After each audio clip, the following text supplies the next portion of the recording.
Hey everyone, and welcome back to the channel. Today we are going to talk about what it's like to work for Jeff Bezos. Let's get right into it. In business and in life, complacency is the kiss of death. That's why, even when things are going well, Jeff Bezos advises using fear to motivate work ethic and creative thinking. The Amazon founder wrote in a 1999 shareholder letter, "I constantly remind our employees to be afraid, to wake up every morning terrified." He then continued, "Our customers have made our business what it is, and we consider them to be loyal to us, right up until the second that someone else offers them a better service." For Amazon to remain competitive in the future, employees needed to be scared of no longer being the best and commit to constant improvement, experimentation, and innovation in every initiative. But from the lens of an employee, what does this look like? A former executive assistant to Jeff Bezos described working for him as relentless and unforgiving. However, she said that the Amazon founder also invested in people after they had proven themselves. Bezos hired Anne Hyatt in 2002, and she worked for him for 3 years, arranging everything from his calendar to reserving helicopter flights.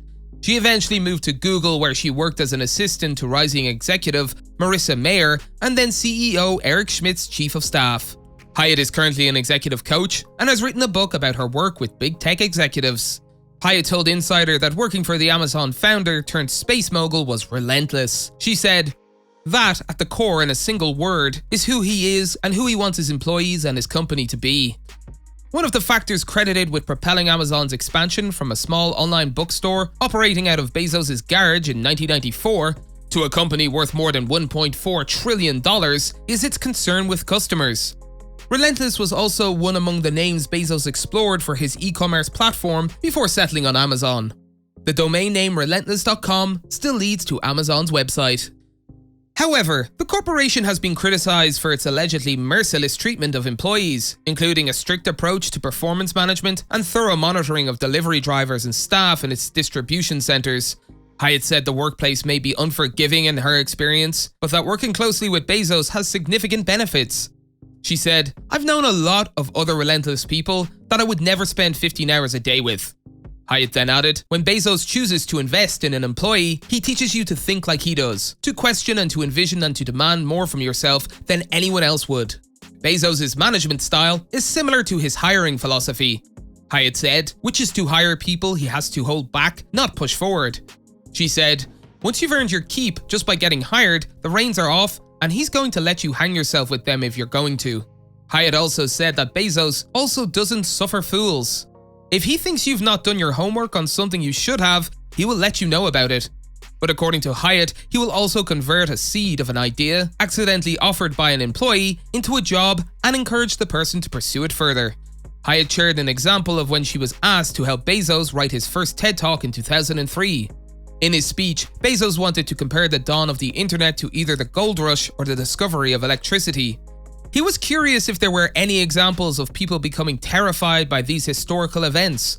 Hyatt, who had recently graduated from college but still had a library card, was entrusted with researching historical newspaper archives for examples of people who had been terrified by electricity. She spent all weekend researching and reported back that she couldn't find anything. Bezos would not accept her answer. She recalls him saying, "Just because you haven't found it doesn't mean it doesn't exist." She then said, "He just really called me to task in front of very senior people." It was difficult feedback at the moment for an employee who had worked hard all weekend. However, Hyatt afterwards concluded that Bezos was right. In 2 days, she couldn't possibly have covered all of the information accessible. She eventually came across an article.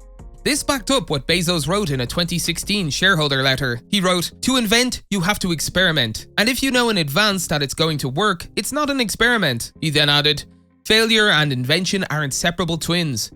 For Bezos, experimenting has paid off in dollars and cents. Bezos' net wealth has risen to more than $135 billion, and Amazon is on track to become the next trillion-dollar company. Hyatt, who has spent 4 years coaching CEOs, recently told Insider that one of the 2 attributes that rich CEOs like Bezos have is curiosity. The other, she added, is resilience. Hyatt said that the secret sauce that set Bezos apart from other early internet CEOs was his management style, alongside the systems he put in place, such as clear leadership principles and strict instructions for crafting the perfect memo.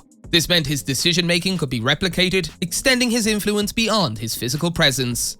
That's it for today. If you guys enjoyed the video, make sure to hit that like button. Don't forget to subscribe and turn on that notification bell so you never miss out on any future content we'll produce for you guys. We're signing off now, but we'll be sure to catch you all in the next one.